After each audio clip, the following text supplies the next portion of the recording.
Vaya conmigo a Lucas capítulo 6, versículo 27. Hemos estado hablando en estas últimas semanas acerca del Sermón del Monte y cómo esta enseñanza de Jesús tenía algunos focos, algunos objetivos, algunos enfoques en el cual Él quería lograr en la vida de la multitud, pero creo que sobre todo en la vida de los discípulos, en aquellos que estaban diseñados para darle continuidad a la visión. ¿Cuántos quieren darle continuidad a la visión? Entonces, cuando uno tiene ese entendimiento, es muy importante capturar la enseñanza, porque la enseñanza va a formar carácter, la enseñanza nos va a direccionar, la enseñanza nos va a mostrar el cómo. Muchas veces en nuestra vida tenemos grandes desafíos y tal vez la pregunta que más sale en cuestión es ¿cómo lo hago? ¿Cómo lo alcanzo? ¿Cómo lo logro? Entonces es ahí donde la enseñanza se vuelve poderosa y creo que definitivamente era lo que Jesús estaba trabajando en la vida de sus discípulos, enseñarles a ellos el cómo continuar con esa visión, poder levantar en ellos un liderazgo, poder levantar en ellos todo lo que ellos iban a requerir para darle continuidad.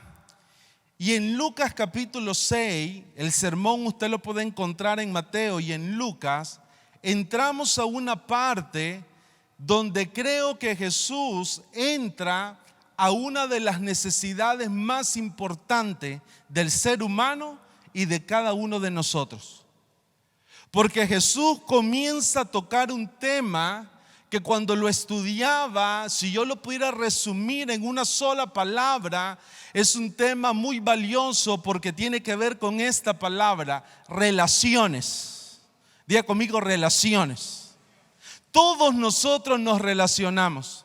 Cada mañana nos levantamos y nos relacionamos con la familia, nos relacionamos en el trabajo, venimos a la iglesia y nos relacionamos como familia de Dios. Si hay algo que es determinante en la vida de una persona es poder manejar las relaciones desde un ámbito saludable. Porque la característica más predominante de nosotros como seres humanos es que todo el tiempo nos vamos a relacionar. Y es más, la calidad y la salud de nuestras relaciones está íntimamente ligado a la salud y a la calidad de nuestra vida. Buenas relaciones tiene que ver con una buena vida. Las personas que normalmente tienen fractura en sus relaciones, su calidad de vida no va a ser tan buena. Normalmente son personas que viven vidas muy afectadas, a veces muy frustradas, a veces muy complicadas. Entonces Jesús dice en Lucas capítulo 6, versículo 27, dice, pero a vosotros, oiga bien lo que dice, pero a vosotros los que oís, ¿cuántos están escuchando hoy? Usted sabe que esa palabra oír quiere decir aquellos que prestan atención con la intención de aprender. ¿Cuántos están escuchando hoy? No me le baje la intensidad. ¿Cuántos quieren aprender hoy? Oír no solamente es escuchar el sonido de la voz, no. Esa palabra oír, Jesús estaba diciendo, para aquellos que están acá con la intención de aprender, os digo, amad a vuestros enemigos. Yo tendría que respirar profundo. ¿Cuántos respiran profundo conmigo en esa palabra? ¿Para cuánto es fácil amar a sus enemigos? Amad a vuestros enemigos, haced bien a los que os aborrecen, bendecí a los que os maldicen y orad por los que os calumnian. Al que te hiera en una mejilla, presentale también la otra. Y al que te quite la capa, ni aun la túnica le niegues.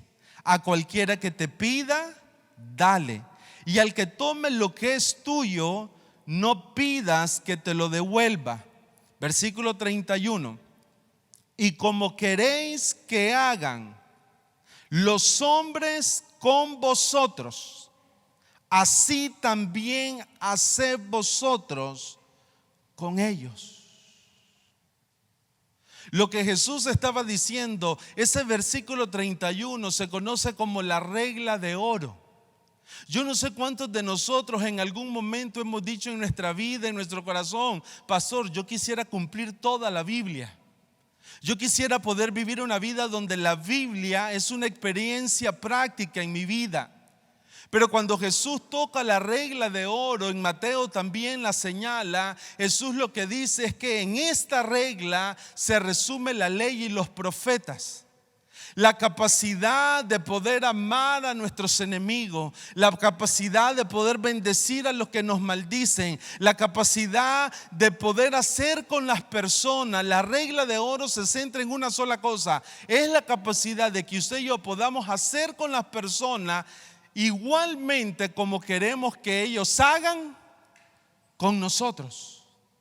¿Cómo cambiaría nuestro nivel en nuestras relaciones?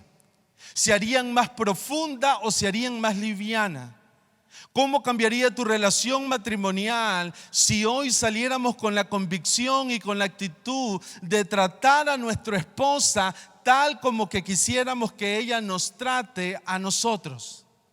¿Cómo sería nuestra vida si cuando nosotros tenemos una demanda de ser servido, que hoy pudieras tomar una decisión de decir: ok, yo quiero que las personas me sirvan, pero de acuerdo a la regla de oro, lo que yo tengo que hacer primero es servir, porque debo de hacer todo lo que quiero que hagan conmigo? De esto depende nuestras relaciones. Amados hermanos, necesitamos aprender a relacionarnos. Génesis capítulo 2, 18, desde los primeros capítulos de la Biblia encontramos cómo el Señor hace toda una creación extraordinaria. La Biblia dice que todo lo que hace Dios es bueno en gran manera. Dígale que está a su lado: tú eres bueno, eres una creación buena de Dios. Todo lo que hace Dios es bueno en gran manera. Pero es interesante ver que cuando Génesis llega al capítulo 2, Dios se da cuenta que había algo que no era bueno. Y ese algo que no era bueno tenía que ver con el hecho, dice Génesis 2:18, y dijo Jehová Dios: no es bueno que el hombre esté solo. Le haré ayuda idónea para él. Esa condición de estar solo es una condición que no es el diseño de Dios. Esa condición de estar solo tiene que ver una vida que se vale por sí mismo. Esa condición de estar solo es una vida donde nos establecemos en una posición de separación, de estar aparte, en una condición de independencia. Lo que Jesús estaba diciendo: no es bueno que nuestra vida esté alejada de relaciones que puedan ser sólidas, de relaciones que puedan ser profundas. Es natural en nosotros relacionarnos. Así que ya no soy extranjero ni advenedizo, sino conciudadano de los santos y miembros de la familia de Dios. Estar conectado en las relaciones es importante. Efesios 4:16 dice lo siguiente: la Biblia nos habla que somos una familia, pero también la Biblia hace referencia a que somos un cuerpo. Y dice Efesios 4:16: de quien todo el cuerpo, bien conectado y unido entre sí por todas las coyunturas, que se ayudan mutuamente según la actividad propia de cada. Dígale que está a su lado: tienes que ayudarme. Hay algo que está en ti que bendice mi vida. Dice: se ayudan mutuamente según la actividad propia de cada miembro y recibe su crecimiento para ir edificándose en amor. Relacionarnos es importante, porque una vida solitaria es una vida vacía. Porque una vida solitaria es más propensa a caer. Porque una vida solitaria, como dice Efesios 4:16, impide que el don de la otra persona, que el amor de la otra persona pueda edificar tu vida, pero también impide que tú mismo puedas edificar en amor la vida de otra persona. ¿Cómo crece la iglesia cuando usted y yo somos un solo cuerpo?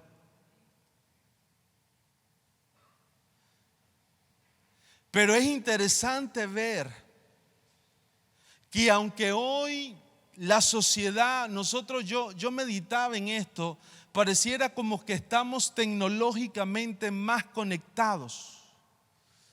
Pareciera que tenemos más acceso a las personas a través de una videollamada, a través de las redes sociales, a través de un chat. Pareciera que pudiéramos estar más conectados en un proceso de mayor relación. Es interesante ver que aún con los avances tecnológicos, las relaciones hoy son muy frágiles. Entonces ahí es donde entra el Sermón del Monte.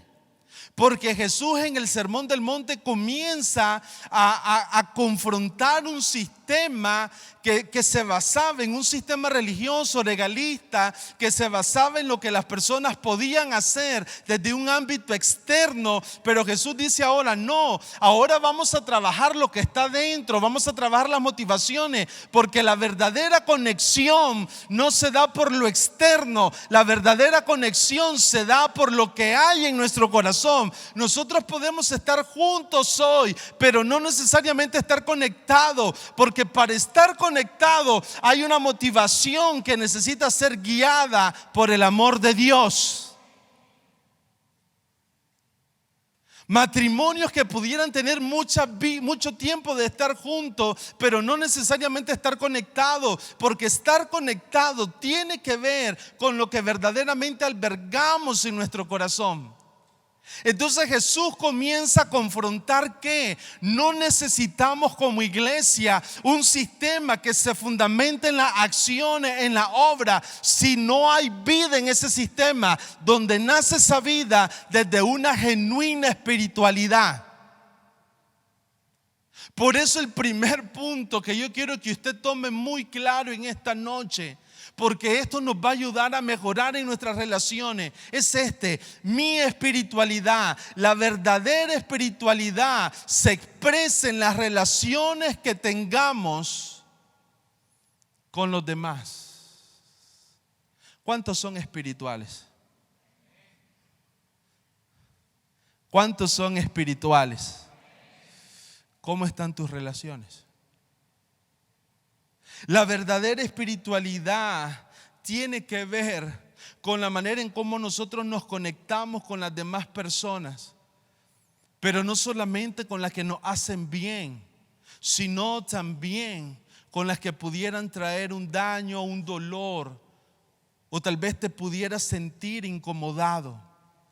Por eso me gusta mucho una de las frases que nuestro pastor nos ha enseñado. Las buenas relaciones, el pastor Arsenio nos ha enseñado, las buenas relaciones no son la ausencia de conflicto. Las buenas relaciones es el buen manejo de esos conflictos. Lo más peligroso no es tener conflicto, lo más peligroso es negar los conflictos, lo más peligroso es no poderlos manejar. ¿Sabe qué necesitamos entender en una noche como hoy? Que como familia de Dios en algún momento vamos a tener diferencias. Que como familia de Dios en algún momento vamos a tener posiciones donde tal vez no vamos a coincidir, pero por la ayuda de Dios y por la guianza del Espíritu Santo nos vamos a conectar aprendiendo a vivir como Jesús enseñaba. No podemos creer que no habrán en algún momento ofensas. Jesús en Lucas 17, en Mateo 18, habló dos cosas acerca de las ofensas. Son necesarias y es imposible que no vengan. Son necesarias porque a través de la ofensa uno puede expresar el grado de madurez y uno puede expresar quién verdaderamente es aprobado. Pero cuando uno se encuentra en medio de todo esto, uno necesita comenzar a entender si es imposible que no hayan conflicto, si mi espiritualidad, mi madurez depende del buen manejo de los conflictos. Yo necesito incorporar a mi vida una guía, un marco de referencia que me ayude a tener relaciones saludables. ¿Cuántos están aquí conmigo? Santiago capítulo 3 nos dice: pero si tenéis celos amargos y contención en vuestro corazón, no os jactéis ni mintáis contra la verdad, porque esta sabiduría no es la que desciende de lo alto. O sea, las contiendas, los celos, los celos amargos no vienen de la sabiduría de lo alto, sino es una sabiduría terrenal. O sea, es una sabiduría que nace del entendimiento humano, pero no del entendimiento de Dios. Versículo 16: porque donde hay celo y contención, ¿qué es lo que pasa donde hay celo y contención? Que es un problema en las relaciones. Hay perturbación y toda obra perversa. Pero la sabiduría que es de lo alto es primeramente pura, después pacífica, amable, benigna, llena de misericordia y de buenos frutos, sin incertidumbre ni hipocresía. Y el fruto de justicia se siembra en paz para aquellos que hacen. Necesitamos la sabiduría de lo alto. Para manejar relaciones correctas, usted y yo necesitamos la sabiduría de lo alto.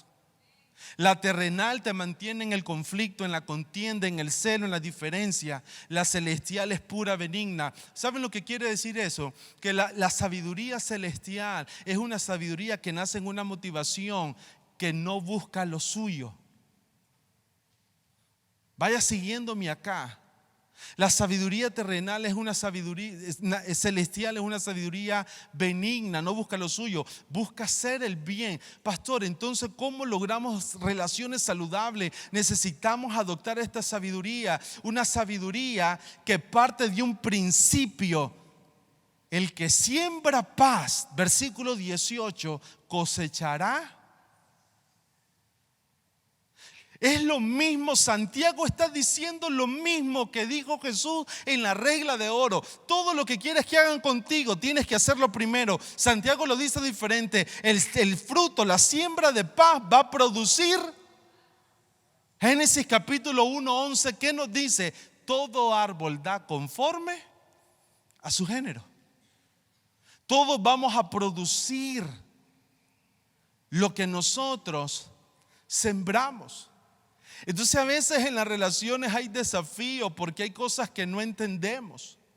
Y cuando uno mire esto en el Sermón del Monte, uno mira a Jesús planteando un esquema de 4 escenarios.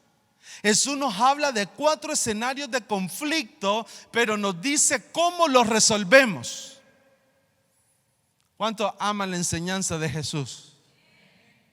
4 escenarios de conflicto donde Jesús nos dice cómo los resolvemos. Vaya otra vez a Lucas capítulo 6.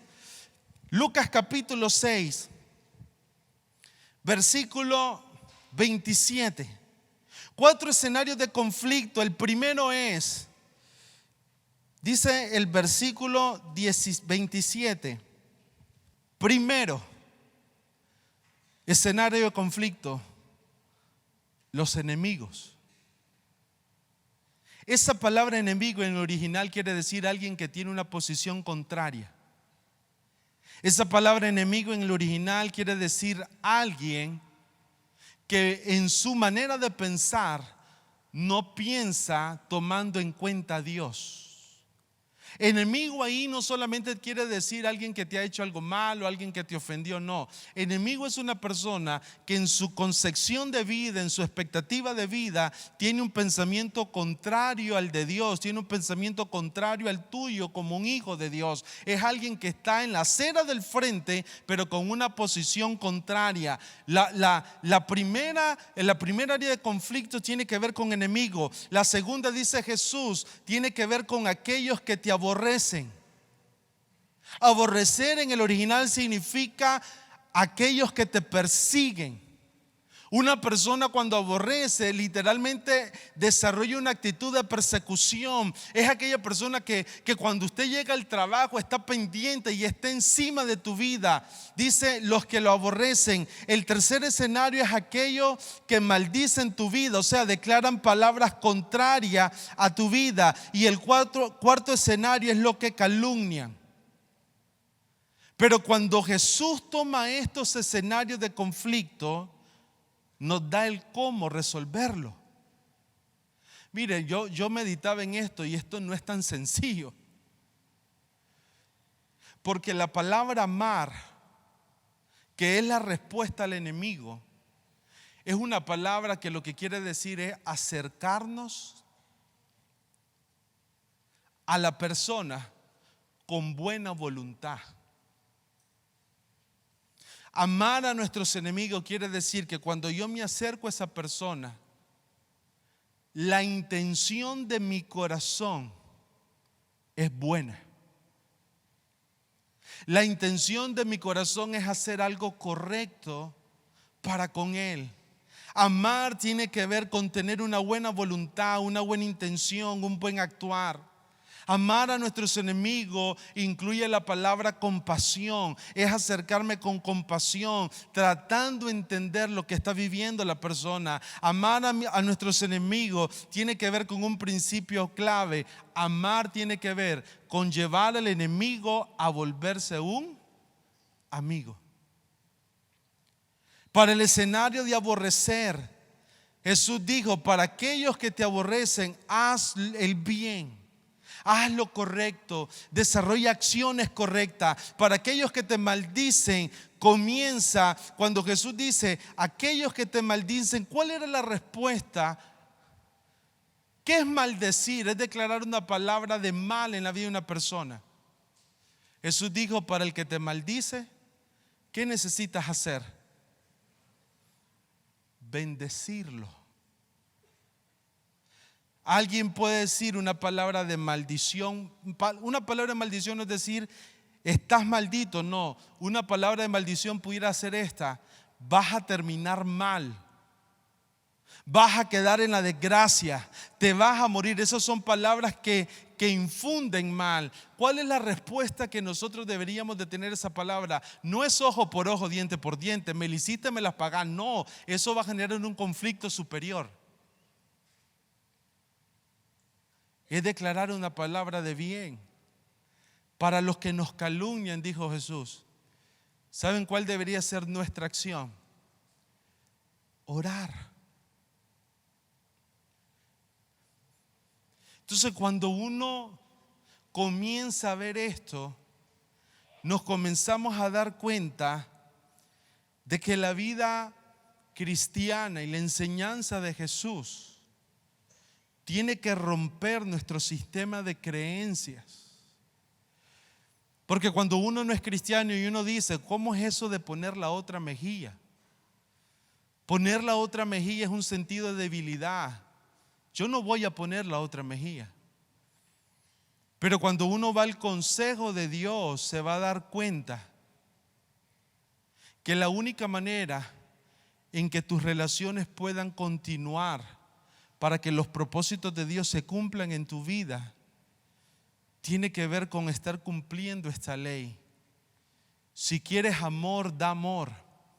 Si quieres respeto, respeta a las personas. Si quieres honra, comencemos por honrar a las personas. Si quieres servicio, comencemos por servir a las personas. Jesús comienza a concluir con una parábola. La parábola es un ejemplo natural, pero que expresa una verdad espiritual profunda. Versículo 39 dice: y le decía una parábola: ¿acaso puede un ciego guiar a otro ciego? ¿No caerán ambos en el mismo hoyo? Yo me preguntaba, ¿a qué se refería Jesús ahí? ¿Cuándo nosotros caminamos como ciegos? ¿Cuál es el peligro en mi vida matrimonial con mi esposa en mi relación con los pastores, en mi relación con la iglesia, de caminar en un estado de ceguera. ¿Cuál es el estado de ceguera a lo que Jesús se estaba refiriendo? Tenía que ver con juzgar incorrectamente. Cuando nosotros juzgamos incorrectamente, el peligro no es que uno caiga, el peligro no es que caiga el que te ofendió, el peligro es que cuando caminamos juntos, porque somos una familia, ambos, no pierde uno, ambos perdemos. Si perdemos a la persona que está a tu lado, no pierde uno. Si pierde el esposo, no solamente pierde el esposo, pierde el matrimonio. La ceguera tenía que ver con la falta de entender que lo más importante era hacer, el amar aún a los que nos ofendían. Versículo 40, el discípulo no es superior a su maestro. Pero oiga lo que dice: mas todo el que fuere perfeccionado. ¿Cuántos están siendo perfeccionados en esta noche? ¿Será como?